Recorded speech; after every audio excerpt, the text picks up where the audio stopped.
Баяр хөөртэй байхыг хүсдэг хүн байвал гараар өгч хэл хараатах нэг. Тий. За. Хойтлын цонхоо хаач хойноос чи халуун орж ирнэ. Яг зөв. За. Air condition асаалттай байгаа юм чинь тий. За. За, баяр хөөртэй байхыг хүсдэггүй хүн гэж ер нь бол байхгүй. Хэрэв байгаа бол бид нэр жоохон асуудалтай байж магадгүй тий. Асуудалтай. Бид нар хин нэгэнтэй уулзах хэрэгтэй, ярилцах хэрэгтэй. Ихэнх хүмүүс баяр хөөртэй байхыг хүсдэг. Тэр баяр хөөрөө янз янзын зүйлсээс олж авахыг хүн хичээдэг. Гэхдээ хүмүүсийн баяр хөөртэй байх хүсэл нь өөрөө буруу зүйл бол биш. Сайн. Яг л бурхан биднийг баяр хөөртэй байгаасаа гэж хүсдэг. Гэвч асуудал хаана байдаг вэ? Бид баяр хөөрөө хаанаас хайж байгаа гэдэгт ялгаа багтдаг.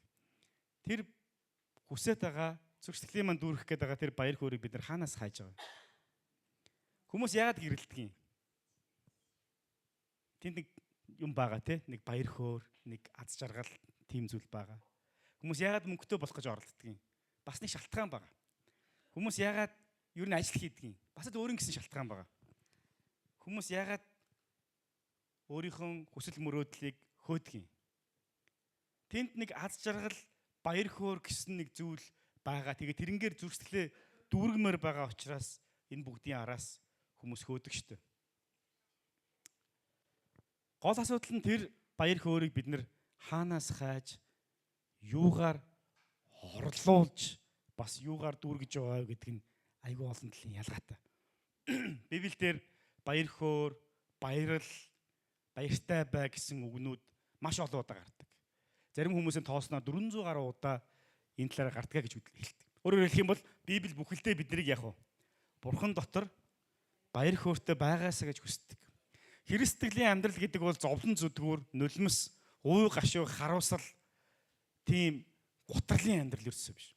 Христийн амьдрал гэдэг бол зовлонтой байсан ч бас бэрхшээлтэй байсан ч заримдаа дутагдaltaй байсан ч өвчтөй байсан ч гэсэн Бурханаас өгж байгаа тэр нэг юр бусын баяр хөөрөөр дүүрэн амьдралыг хэлдэг.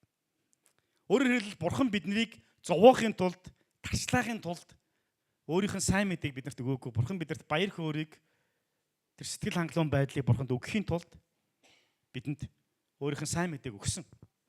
Өөртөө нь хамт Бурхан баяр хөөртэй хамт байгаасаа гэж хүссэн учраас Бурхан биднийг аварсан. Олон хүмүүс баяр хөөр, аз жаргал хоёрыг нэг ижилхэн зүйл гэж заримдаа боддог. Гэвч түүнд ялгаа бий.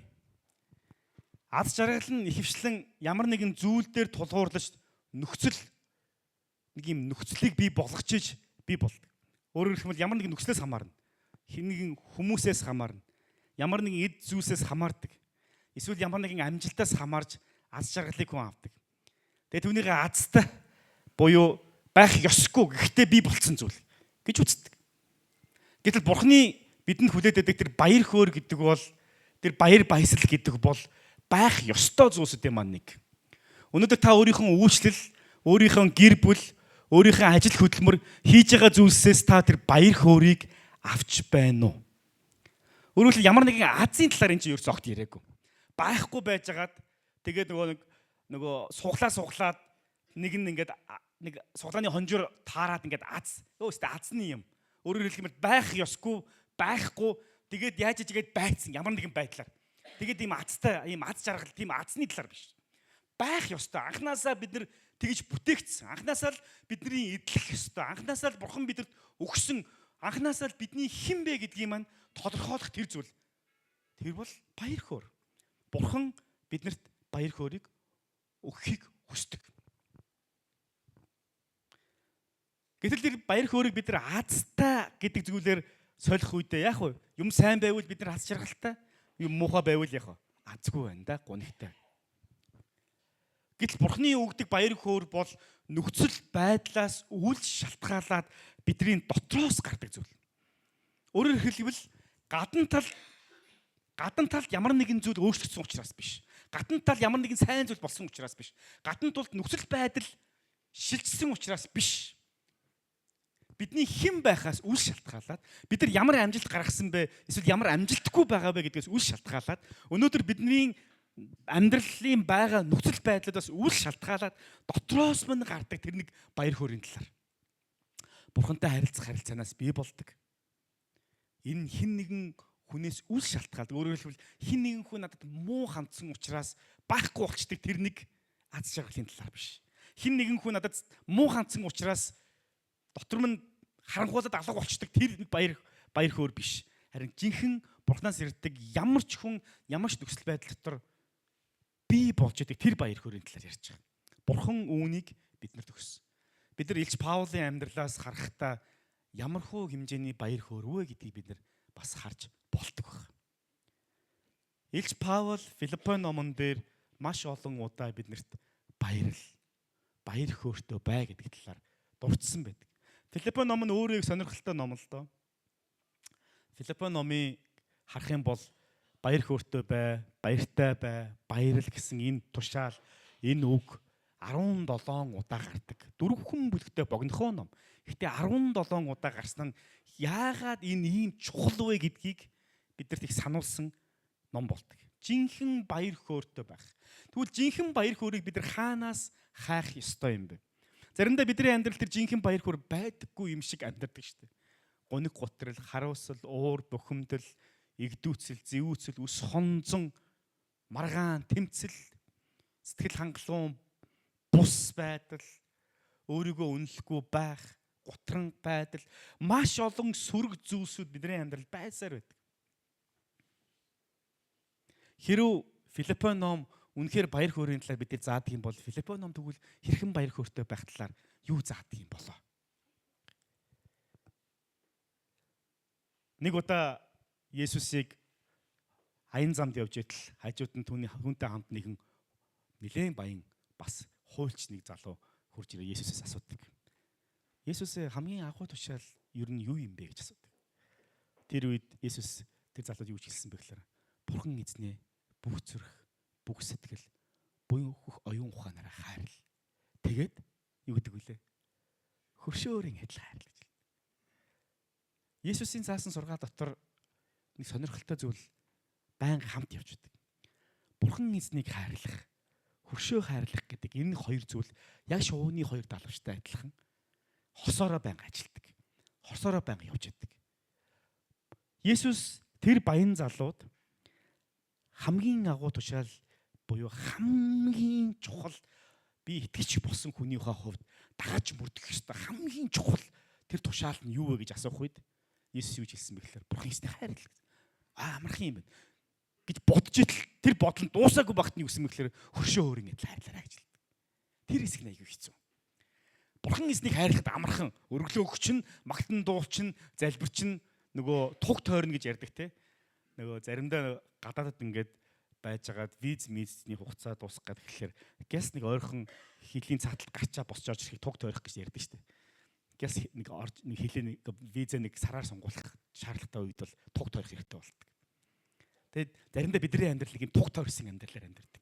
Сүнслэг мэдрэмж нь жоох эвгүй байгаад энэ ойр цөмдөө яваагүй юм да очиод нэг тугаа тойрох гэдэг те. Тэгээ яг холод жоохон гайгүй болчихлоо.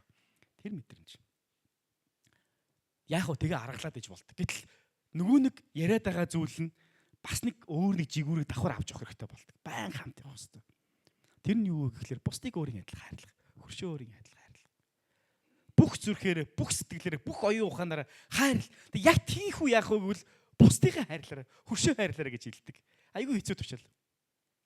Матай номын 22 дахь бүлэгт гарч байгаа. Өөрөөр хэлэх юм бол Бурхан таны амьдралд номер 1 байх ёстой нэг чухал зүйлийг хэлдэг. Өнөөдөр бидний ярих гээд байгаа тэр жинхэнэ баяр хөөрийн суур болсон, үндэс болсон зүйл. Өөрөөр хэлбэл хүн болгон баяр хөөргийг хайж, эрэлхийлж явдаг ч гэсэн хаанаас вэ гэдгээ заримдаа бид нар буруу газраас хайж яваад тохиолдод байдаг. Гэтэл Библи биднэрт юу заадаг вэ? Филиппо ном биднэрт юу заадаг вэ? Энэ хайрын талаар. Матай номон дээр юу заасан бэ? Есүс Христ мөнгөнөөш биш. Ажлын амжилтаас биш. Юунаас вэ? Магадгүй бидний гэр бүлээч биш. Харин Бурханаас бусдыг хайрлах хайраас гэж хэлсэн. Бусдыг хайрлах хайр нь энэ бүгдийн суур болж байдаг. Тэрнээс эд баялагийг хайрлах хайр биш. Бурханыг хайрлах хайр, тийхүү бусдыг хайрлах хайр нь хамгийн түрүүнд байх ёстой гэдэг талаар хэлдэг баг. Үүнийг агуу тушаал гэж нэрлэдэг. Тэгээ мэдээж яг агуу тушаал нь өөрөө хоёр хэсэгтэй. Бурханыг хайрлна, бусдыг хайрлна. эдгээр хоёрыг салгаж үзэх ямар ч боломж байхгүй. Олон хүмүүс би Бурхныг хайрладаг гэж боддог, бас хэлдэг. Гэхдээ Библи биднэрт юу гэж хэлдэг вэ гэхээр харж байгаа ах дүүгээ хайрлахгүй хүн хараагүй Бурхныг хайрлаж чадахгүй гэж 1-р Иохан номын 4-р бүлгийн 20-р эшлэлээр хэлдэг. Христийн чуулганы гол бидний барих ёстой чухал зүйл юу вэ? Өнгөрсөн 7 хоногт бид бас яг энэ талаар суралцсан. Хайр бол Христийн чуулганы гол орц нь. Ерөөсөө гол орц. Есүсийн чуулганыг нэг л үгээр тодорхойлох гэх юм бол мэдээж хэрэг Есүс гэдэг үгээр л тодорхойлно л да. Тэгвэл дахиад нэг өөр үгээр тодорхойлох гэх юм бол яг уу хайр. Мэдээж хэрэг хэд хэдэн чухал үгсүүд байгаа. Аврал, итгэл, хайр, нэгүсэл, өршөөл, мөнх аим гэх мэтчлэн. Тэг хизээж хайр гэдэг зүйлийг энэ нэг үгээр тодорхойлох тодорхойлолтууд дотроос хасах боломж байхгүй. Тэгээ энэ хайр нь хоёр юм чиглэлтэй. Нэг зүйлийн хоёр одоо үзүртэй адилхан.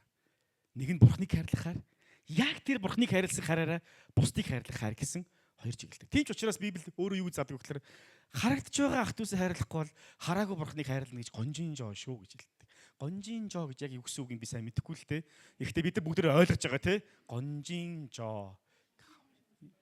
Яг хаана хүүг юм мэдэхгүй. Гонжин жоо та нар сонсч ирсэн баг. Зөндөө сонсч ирсэн. Гэхдээ яг ямар утгатай юм мэдэхгүй. Гэхдээ бид нар бүгд ойлгоно. Мөрөөцний гарц. Тийм байхгүй. Хоосон. Юу ч биш. Хоосон гэсэн утгатай. Гонжин жоо.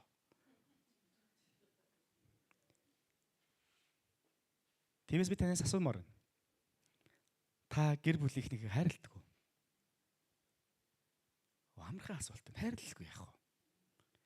Таны гомдоос өмнө та хайрладаг уу? Наад чинь их хэцүү асуулт байна. Гэтэ амин гэд хэлчихье те. Одоохондоо. Уучлсан атлаа бид тэр хүнтэйгээ уулзахаас зайлсхийсээр байгаа юу? Наад чи хайраас ондоо асуудал шүү пастор минь те. Хайрлцсан шүү. Гэхдээ би уулзахгүй.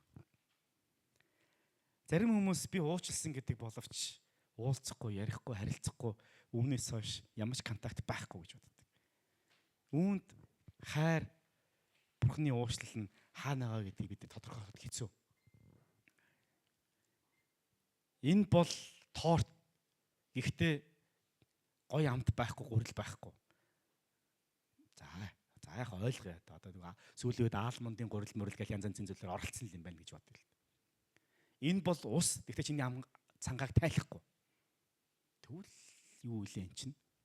Энэ бол хоол. Гэхдээ чамд яг уу чин тижэл өгөхгүй. Тэгвэл зориулах нь биш юм шүү.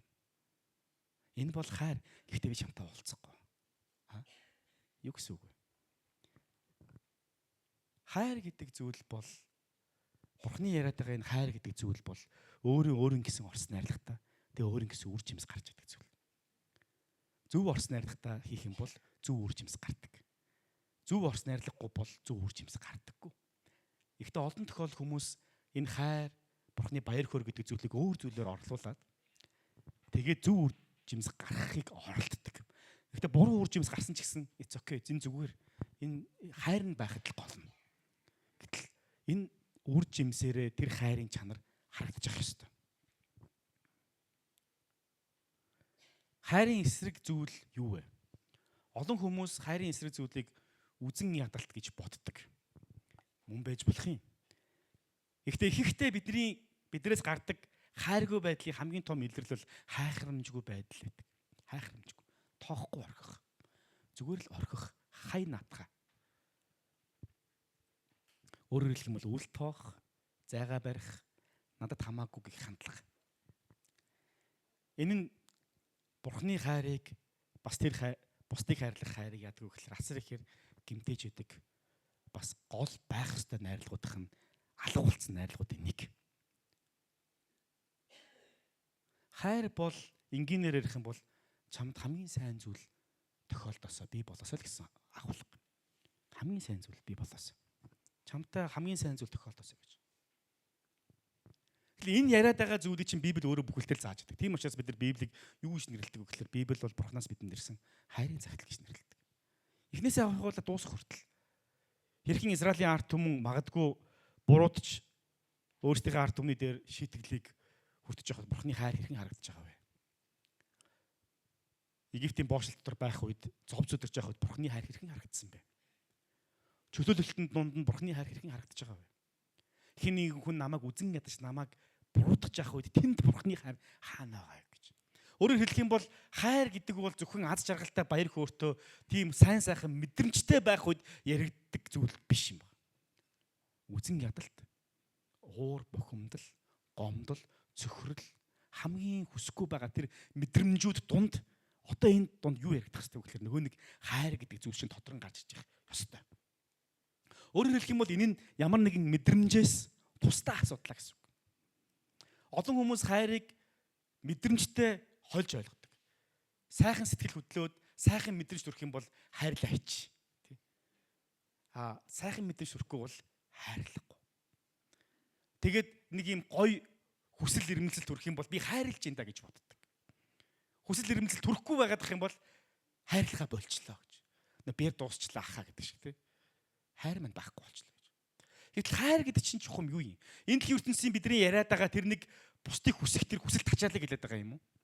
Эсвэл хайр гэдэг зүйл чинь тэр нэг дотор байгаад тэр зүрхийг маань бүлэглүүлээд байгаа тэр нэг юм мэдрэмж юм уу? Чичрүүлсэн мэдрэмж юм уу? Хайр гэдэг юу юм? Бусдыг харахлаа дотор маань ингээд арцганаад байгаа тэр нэг юм юу те нэг юм эрвэгийг үгээд байгаа тэр мэдрэмжийг хэлэх юм уу? Есүс Христ Бурхан ертөнцийг үнэхээр хайрлсан тул цорын ганц хүүгээ энэ дэлхийд өгсөн. Ингэснээр хүүдэдтэй шинч мөхгүй харин мөнх амтай болтноо гэж хэлэх үед үнэхээр хүндрэлтнийг хараад хайр нь үнэхээр тийм бүрмээр байсан юм уу? Өөрөөр хэлэх юм бол үнэхээр үзэсгэлэнтэй, үнэхээр гоё, үнэхээр сайхан бүх зүйлэн дээр төгс. Дандаа гоё юм хэлдэг, дандаа гоё сайхан надад таалагддаг. Тийм учраас Бурхан ертөнцийг хараад ямар хөөрхөн юм бэ гэд хайрлсан юм гэж юу? Хэрэг бид нар Иохан номын 3 дугаар бүлгийн 16 дугаар ишлэгийг харах юм бол нэг хайрлахаар сэтгэл хөдлөхөөр тийм зүйл хүн төрөлхтний зүгээс болоогүй юм шиг харагддаг. Уучлагдана гэж хэлдэг. Бурхан хайрлсан. Тэгээ яах юм? Уучлална гэж хэлдэг. Юу гэсэн үг юм? Уучлуулахаар хэмжээний юм хийсэн гэсэн үг шүү дээ. Дургүйг нь өргөхээр юм хийсэн гэсэн үг. Тэгээд ингээ харах юм бол тэгвэл яаж тэднийг хайрладаг юм бэ гэж. Үнэхээр хайр хүргэмээр дурламаар тийм байсан учраас Бурхан ертөнцийг хайрлсан юм уу? Эсвэл Бурхан хайрлая гэж шийдсэн учраас хайрлаад уучлсан юм уу? Ингээ харах юм бол Бурханы яриад байгаа тэр хайр энэ тийм сэтгэл хөдлөл ерөөсөө биш болж тарахна. Энэ тийм мэдрэмж бас ерөөсөө биш болж тарахна. Тэр зүйл араас нь дагаж болох юм. Гэхдээ түрүүнд нь лав биш. Түрүүнд нь юу явж байгаа юм? Бурхан хайрлаа гэж шийдсэн. Энэ Бурханы шийдвэр байсан. Үнэхээр хайр өрмөрөө учраас биш. Зүгээр л шийдсэн. Энэ нь Бурханы өөрийнх нь натур нь, өөрийнх нь төрлөх мөн чанар нь, өөрийнх нь Бурхан хэн бэ гэдэг тэр дүр төрх нь байхгүй. Тэр Бурханы дүр төрх нь өөрөө хайр учраас. Тийм учраас бид нар Бурханы онол дээр юу гэж үздэг вүлээ? Бурхан бол хайр гэж заадаг. Өөрөөр хэлбэл Бурхан ямар нэгэн хайрыг сонгодог биш. Тэр Бурхан чинь өөрөө хайр. Тэгээд бид нар хайр гэж ярих юм бол Бурханыг шууд бодох хэрэгтэй болж заардаг. Тэгээд тэр Бурханы хайр нь хувиршгүй, хязгааргүй, нэгүүлсэнгүй ямар нэгэн болцол тавьдаггүй. Болцолтой хайрлж гэхлээр энэ нөгөө арай өөр зүйл рүү ороод эхэлдэг. Тиймээс хайр бол бидний яриад байгаа тэр баяр хөөргийг хүсээд байгаа тэр баяр хөөргийг үндэснэ. Яагаад гэж бүгдээ хамтдаа Филиппо ном руу аялцгаая. Филиппо номын 1-р бүлэг рүү очие. Филиппо ном бол өөрөө их сонирхолтой, онцлогтой ном. Нөгөө бидний хүсэж байгаа аз жаргал гэж андуураад байгаа тэр жинхэнэ баяр хөөргийг баяртай бай гэж 17 удаа дурдсан ийм ном. Өөрөөр хэлэх юм бол Бурхан биднийг үнэхээр баяр хөөртэй байгаасаа гэж хүсдэг юм байна гэдгийг маань ойлгуулж мэдрүүлдэг ном гэсэн. Мөн Филиппо бол өнөөгийн нийгэм те тухайн үедээ гэж ярих юм да. Тухайн үедээ бол ялангуяа Аз тэгээ Европ хоёрыг ер нь гэж салгаж исэн зааг нутгуудын нэгт орж исэн. Илч Паулийн 2-р аяллаа үеэр очиж сайн мэдээ тараагаад нөгөө Македоны хүн дуудаад те Аз руу явах чахт нөө наашаа хөөдрөг тэгээд нөгөө чиглэл рүү явсан шүү дээ. Тэр чиглэл рүү явчаад тараасан байгуулсан сүмүүдийнх нь нэг байгаа Филиппот. байгаа сүм бол. За ингээд Паул 2 дахь аяллах үеэр очоод сайн мэдээ тараагаад ариун сүнсний удамжтайгаар тэнцээ очоод Бурхны суулганыг байгуулсан. Филиппот болсон онцгой бас хэд хэдэн үйл явдлууд болдог. Та бүхэн мэдэх бах. Лүдия гэдэг христч эмэгтэй гардаг тий. Бизнес эрхэлдэг. Тэр эмэгтэйгийн талаар гарна. За Паул Силас хоёр бол шоронд хоригдсон түүх ус гарна. Шоронгийн харгалзагч болон түүний гэр бүл нь аврагдсан түүх угсраагаад гарч байгаа. Та мэдээж хэрхэн Европ төв рүү Бурхны сайн мэдээ Азаас шилжсэн бэ гэдгийг бол бид эндээс харж болдог. Ийм онцгой газар. За ингээд нэгдүгээр ишлэлээр цөмөр нэгдүгээр бүлгэрээ харцгаая. Нэгдүгээр бүлгээс би та бүхэнд хэсэг ишлэгийг уншиж өгье. За Илч Паул уламжлалт ёсоор Филиппо хотынд 1 болон 2 дугаар ишлэл дээр мэндийг мэдчилж амар мэндийг нь асууснаар түүх болж хашаа явдаг. 3 дугаар ишлэлээс уншия. Та нарыг дурсах бүртээ би Бурхандаа талархан бүгдийн төлөө залбирах бүртээ би үргэж баяр хөөртэйгээр залбирдаг. Гэж. Бусдыг хайрлах хайр хэрхэн илэрч бий болдог вэ? Хэрхэн харагддаг, илэрдэг вэ гэвэл номер 1 зүйл байна. Энэ бол залбирал. Бусдын төлөө залбирах залбирлаар. Хин нэгнийг хайрладаг бол тэр хүний төлөө залбирах хэрэгтэй. Христ итгэж бидний хувьд бид хамгийн түрүүнд юу хийж чадах вэ? Альва хүнд хэцүү нөхцөл байдал, альваар бэрхшээлтэй саартай үед ялангуяа бусдыг хараад хайрлах чадахгүй юм шиг тэр мэдрэмж бий болоод байх үед бидний хамгийн сайн хийж чадах зүйл бол залбирал шүү дээ. Бусдын төлөө залбирах. Тийм ч учраас Есүс хүртэл юу гэж хэллээ? Дайснуудтай хайрал, тэдний төлөө залбирал гэж бидэрт тушаасан шүү дээ. Дайснаа хүрт хайрал, чамайг үзэн ядагчдын төлөө залбир гэж хэлсэн. Энэ нь ямар нэгэн нөгөө сайхан санаа гаргаад би бинийгээ ерөөгөө бурхан чамайг ерөх болтгоо биш. Харин үнэнхээр хэцүү зүрх сэтгэлийн чинь зовоосон тийм нөхцөл дотор байгаа бол бид бусдын төлөө залбирах хэрэгтэй.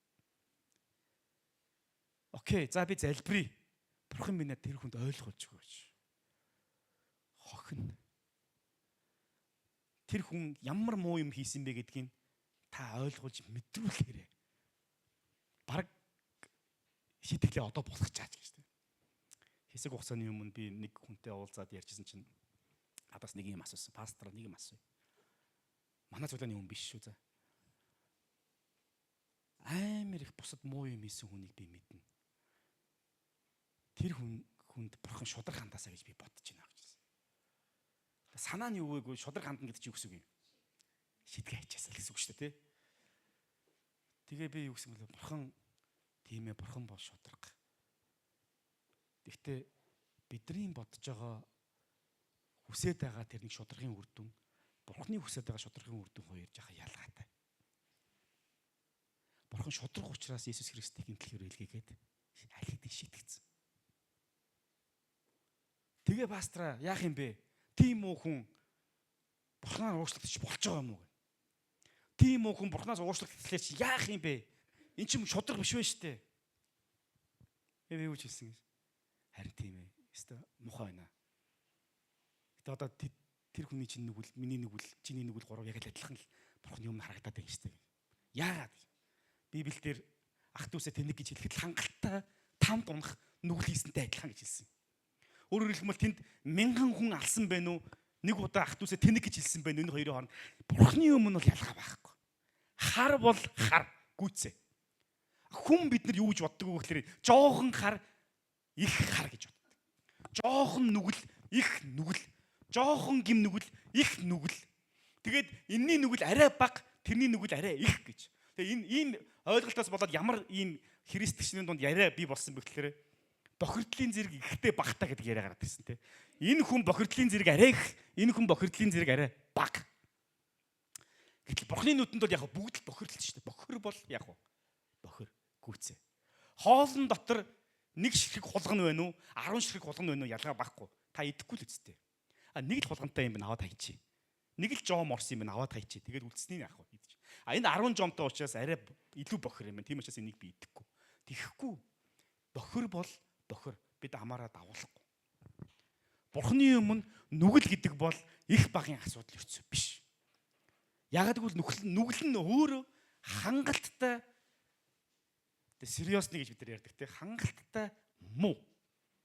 Тийм учраас тэнд их баг учраас энийг нь бурхан жоохон баг хайрлаад их шитгэхэд энийг нь их хайрлаад баг шидэх гэсэн ойлголт төрсөн байхгүй.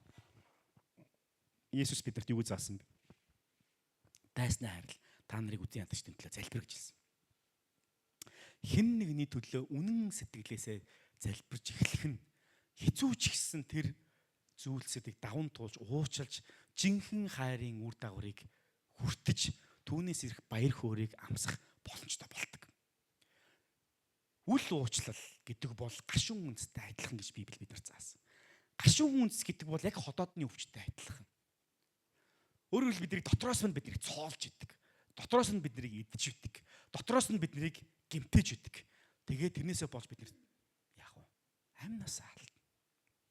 Үл уучлал бол зүсэн бүрийн муу үйлдэлүүдийн үндэс болж идэг. Харин хайр бол түүнийг этгээдэг.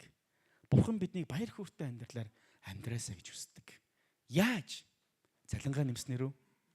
Албан шаалаа ахивснаар үү? Эсвэл бид нар яах вэ? Ямар нэгэн нөхцөл байдал бий болсноор уу? Амьдралын маань аюул олон нөхцөл байдал гоё болох үед бид нар гоё болдог. Тийм. Тэгэхээр жинхэнэ бурхны өгөх гээд байгаа баяр хөөр чинь хаана байгаа юм? Энэ дэлхийн өгч чадахгүй тэр баяр хөөр. Энэ дэлхий дээр өгч чадах нэг гоё баяр хөөрүүд байна л да. Тэ? Юу илээ манайхан? Сард 2 удаа баяр хөөртэй болдог тий. Цалин буух өдрүүд. Магадгүй бид нэр хин нэгэн биднэрт гоё бэлэг өгөх үед эсвэл амьдралд ямар нэгэн гоё зүйл болох үед бид нар баяр хөөртэй болдог. Гэтэ энийг л Есүс өгөхийн төлөө ирсэн мүү? Үгүй. Есүсийн өгөх гэж байгаа тэр баяр хөөр бол энэ шалгуунд асуудал яригдаж байгаа.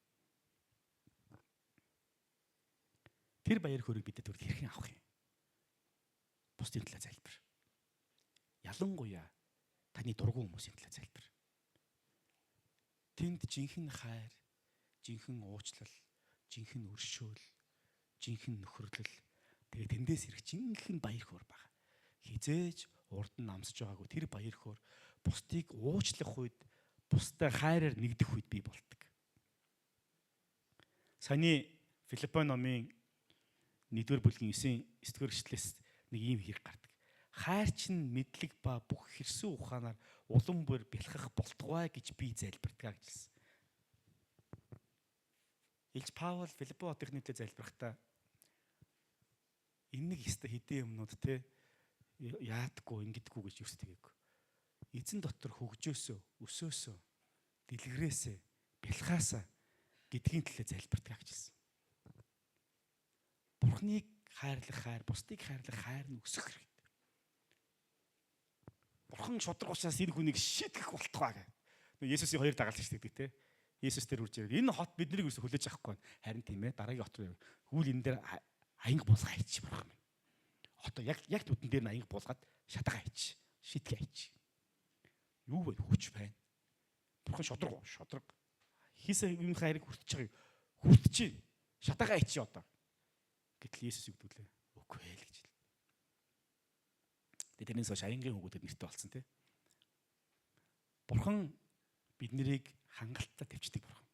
Хангалттай уучилдаг, хангалттай биднэрт боломжийг олгодог бурхан. Биднийг бас тийм байгаас гэж хүсдэг.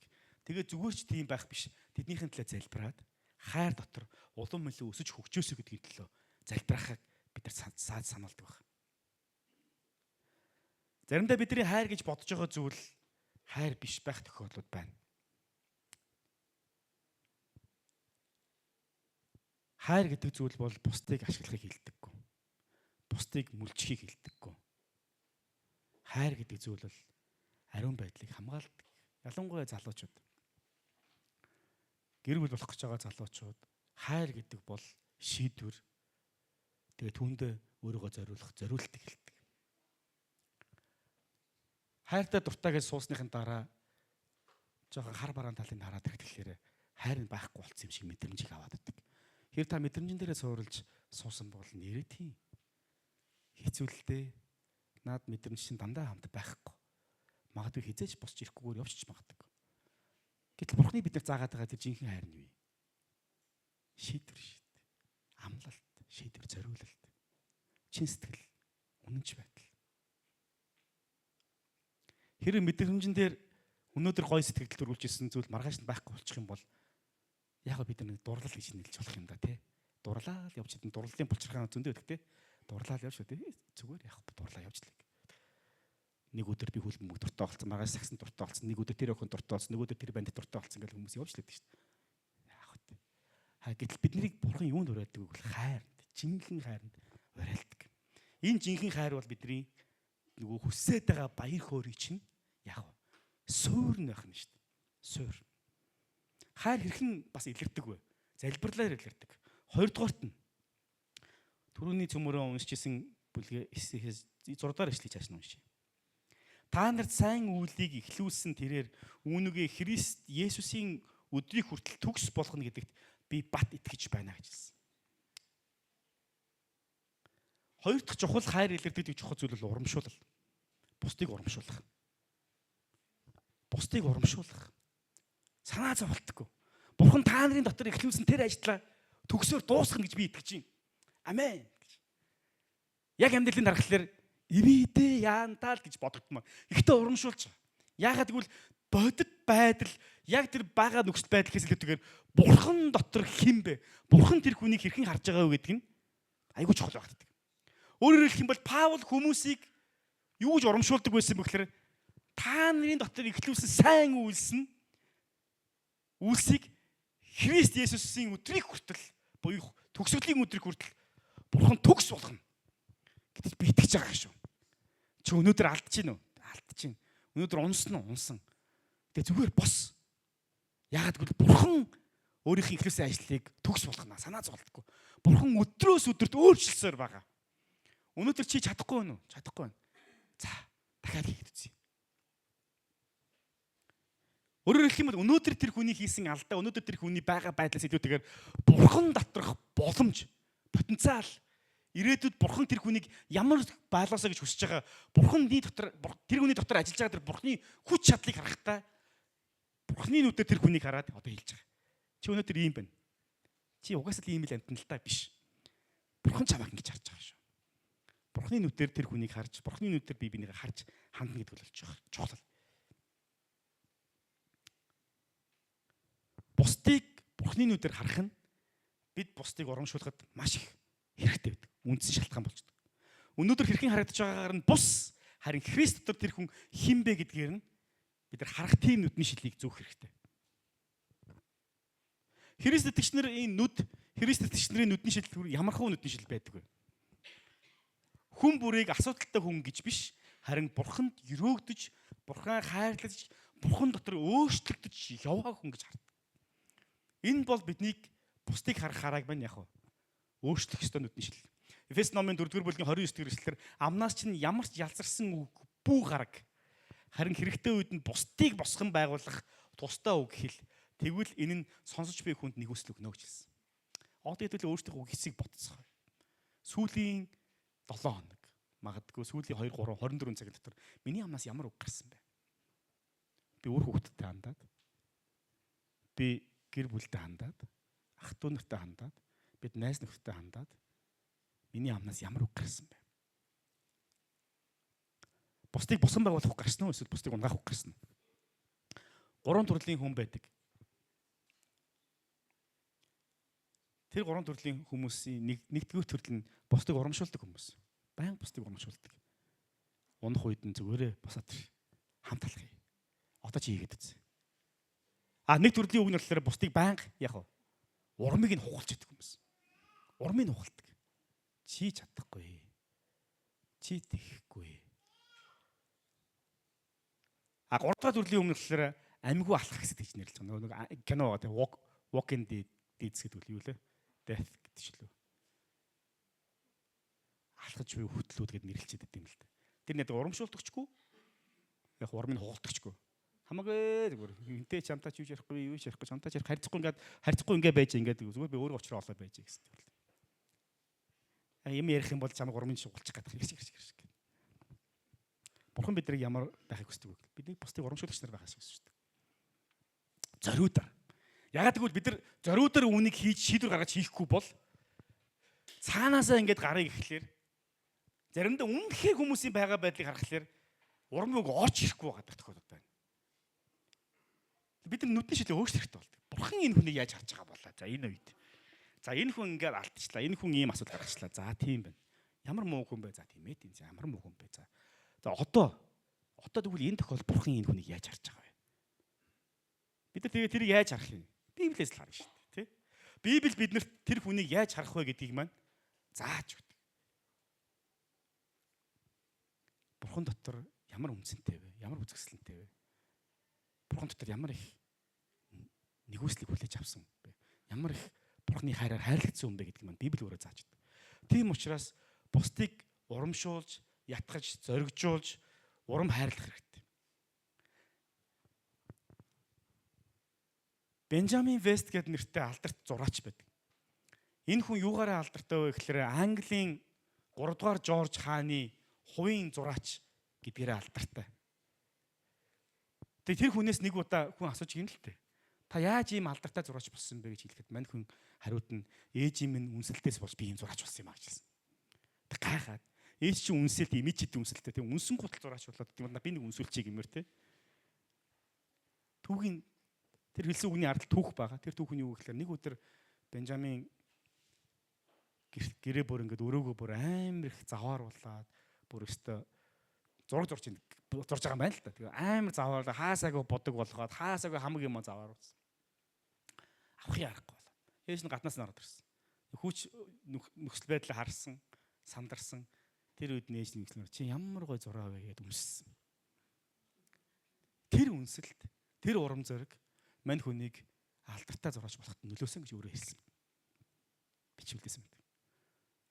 Бид нар заримдаа хүмүүсийг үнсэх хэрэгтэй болдог. Яг үнснийг за одоо чамаа нэг үнсчихээ барьж аваад үнсээд байхгүй шүү дээ, тийм ээ.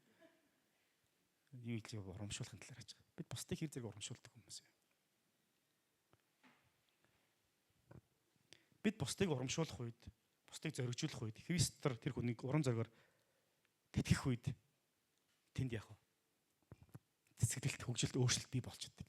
Бусдыг хайрлах хайр, бусдыг урамшуулах урмаар эхэлж идэг.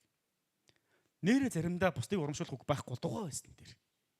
Ер нь л юм хэлээч гэд учир зүггүй хэлж чинь суудахгүй л ах. Хэлүүлчий гомдох гээд байна гэж суучснаа илүү дээрэж магадгүй те. Урамшуулж чадахгүй бол. Зүгийн хүн ялаа хүн гэсэн ойлголт байдаг.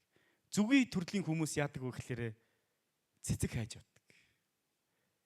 Харин ялаа төрлийн хүмүүс яадаг вэ гэхээр өмхий газар хайж явдаг. Мууцсан юм хайж явдаг. Та ялаа төрлийн хүн үү? Зүгийн төрлийн хүн үү? Та хүнээс зүгийн шиг сайн сайхан тэр гой анхлан үнэр үзэсгэлэн гоог нь олж харж урамшуулдаг хүн төрлийн хүн үү? Эсвэл бусдын хамгийн болохгүй бүтгүүг нь олж хараад тэрийг нь сануулж тэртээ тэр хүн чинь хангалттай сонсож байгаа. Гутаанд оромжилж тэр хүнийг хүчгүй болгодог хүн дүү. Христ биднийг ямар байгаасаа хүсдэг вэ? Христ биднийг зөв шиг байгаасаа хүсдэг. Бусдыг урамшуулагч нар байгаасаа хүсдэг. 3 дахь чухал онцлог. Жинхэнэ хайрын илэрдэг 3 дахь онцлог бол зөв үнцэг. ертөнцийг үзэх үнцэг, харах үнцгийг хэлж байгаа. Амьдралын нөхцөл байдлыг бид хэрхэн хардаг вэ гэж. Байнгын гутранг, байнгын нэг тийм бүтэхгүй, байнгын шүүмжлэслээс нардаггүй, эсвэл өөдрөг боломж бололцоо жоохон ч гэсэн гаргасан сайжруулсан талаас нь хардаг. Аливаа зүйлийг тайлбарлаж байгаа өнцгөөс айгүй олон зүйл шалтгаалдаг. Бид аливааг харахтаа багаасаа авсан хэлбэржүүлэгчсэн шарах дурсамж амьдралын түүхээрээ заримдаа бүх зүйлийг гашуун болгож харах тохиолдол байдаг. Филиппо номыг бичиж байгаа үед Илч Паулийн амьдралыг харах юм бол их л гашуун дээрээ явж исэн үе. Өөрөөр хэлэх юм бол тэр шоронд байсан, гавтай байсан, ял хүлээж исэн. Ихтэй 12 дугаар ишлэгийг харах юм бол ийм үг байгаа. Ах トゥ нараа миний нөхцөл байдал сайн мэдэнд илүү дэвшил болж буйг та нар мэдээсэй би хүснэм гэж. Ямар нөхцөл байдал вэ? Гавлагтаа шоронд орцсон байгаа нөхцөл байдал шүү дээ. Паул минь ахаа одоо болоо те. Та одоо зүгээр атайхан шиг наанаас хурдан шиг гарахаа бод гэж хэлмээр. Гэтэл Паул тэгж хараагүй. Энэ бол Ром руу очоод Бурхны надад өгсөн тэр зорилгыг гүйцэх боломж. Онгоцны тасалбар. Ром руу явах боломж. Хурдны зам, галт тэрэг. Одоо би Ромд очиж сайн мэдээ тараана. Тэр нь би шоронд ороод очих нь уу? Онгоцоор нэсэд очих нь уу? Усан онгоцоор очих нь уу? Яваад очиж очих нь хамаагүй. Ямар ч гэсэн би тэнд очино. Ягаад гэвэл энэ бол миний дуудлага. Тэгээ би нэгэнд баригдсан. Одоо би Ром руу явж гин. Яг зөв би явах ёстой газар руугаа явж гин. Энэ бол сайн мэдээний ахис дэвшил гэж та нар хараараа гэж Илч Паул энэ нөхцөл байдал дотроо ах トゥ усныг урамшуулж байгаа. Тэр үед ах トゥ ус нар юу гэж бодож ирсэн бэ? Есүсийн сайн мэдээгээр явах гэсэн чинь ийм асуудлууд гарчлаа. Ямар асуудлууд вэ? Машин нэвтэрсэн, бензин байхгүй, тэнцээ очоод барилах байр байхгүй, ийм асуудал гарсан, тийм асуудал гарсан. Маш олон асуудлуудыг дурдж ярьж байгаа шүү. Тэр үед нь Паул хөөе зүгээр гараа. Дэвшил шүү. Яаж ийн? Би Ром явж гин. Шоронд ямар мат. Би тийшээ очих л зорилготой. Харин ч намайг Ром руу шоронд ороод очих юм бол шүүгчнэр намайг шүүн, хаад ноёдууд намайг сонсно. Тэр үед сайн мэдээг ярина. Бид нар яг тийш хэлээгүй л дээ. Гэхдээ тэрийг бид нар амьдралаас нь харж болдог түүхээс нь. Хэрхэн Ромд очоод Бурхны үгийг дамжуулсан, хаа явсан газраа тэр ялангуяа энэ хайрцагтангуудад сайн мэдээг хэрхэн дамжуулсныг бид нар харж болж байгаа. Юуны гав яа юм? Мэдээж эзэн дотор л та. Гэхдээ тэр нь яаж илэрсэн юм? Нэг таатаа бол илрээгүй. Гэхдээ Паул үүнийг хэрхэн харж байгаа вэ гэвэл энийг бол боломж гэж харж байгаа. Израиль Египтийн буучлаас гараад Канаан нутг руу орж явах үед 12 туршуулыг тухайн нутг руу явуулдаг. Тэгээ 12 хүнээс гарсан хариуд нь 2 ялгаатай тий. 10 хүн, эхний 10 хүн юу хэлдэг вэ? Бид нар чадахгүй. Тэнд чинь ямар ч боломж байхгүй. Хүмүүсүүд нь том юм байна. Биднээс хамаагүй хүчтэй юм байна. Цайз нь бэхлэлт мундаг юм байна. Бидэрт ямар ч боломж байхгүй гэж хэлэх үед харин хоёр нь юу гэж хэлэх вэ? Бурхан бидэнтэй хамт байгаа. Бид чадна гэж хэлдэг. Бид нар Бурханаас өгөгдсөн хувь тавилан, Бурханаас өгөгдсөн, Бурханаас өдөрдүүлж байгаа энэ амьдрал донд бидний харах үнцэг, итгэлээр өөр үнцгөр харж байна уу? Эсвэл миний хуучин амьдралын манд дурсамж, шарах, хорсол, гашуун үндэс тэр бүгдээс болоод би өнөөдрийн амьдралыг хутгаад яваад байгаа юм шиг үстэй.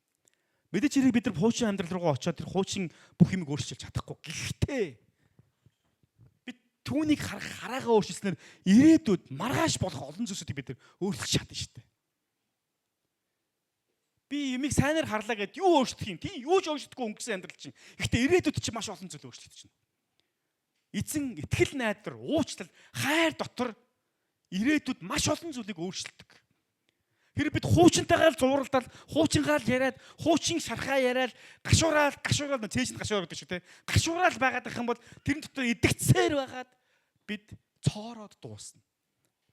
Харин Христ дотор бид нар Бурханаас өгсөн шинэ хараагаар Бурханаас өгсөн би бол шинэ бүтээл.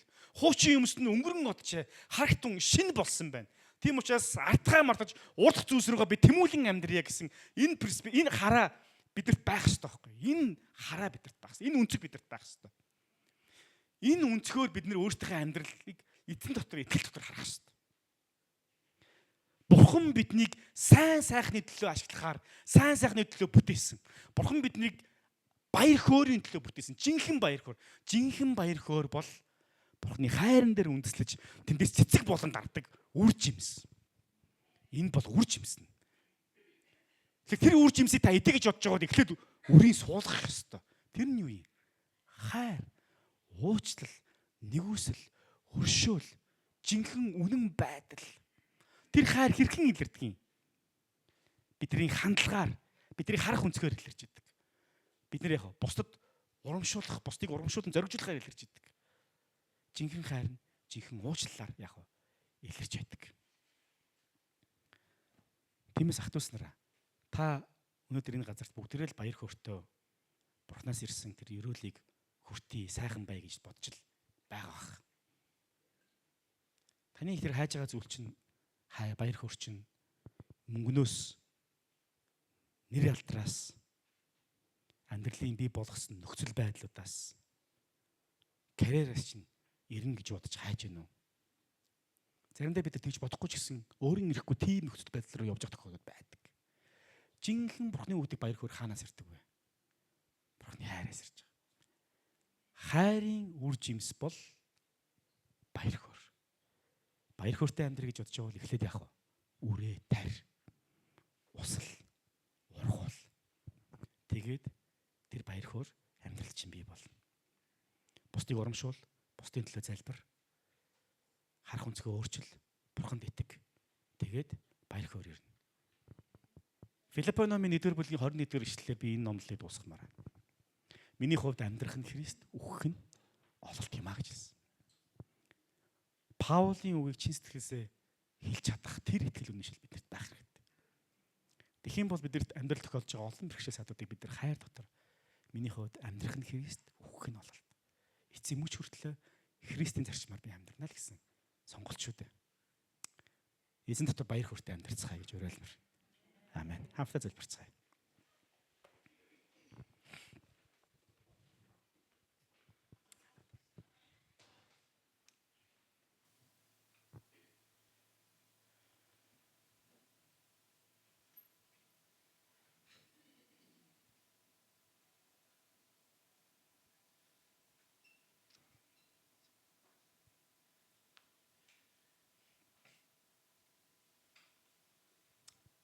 Их эзэн бурхан минь, жинхэнэ танаас ирдэг энэ ертөнцийн үүд чадхааргүй тэр гүн гүнзгий баяр хөөр хизээж алгуулдаггүй.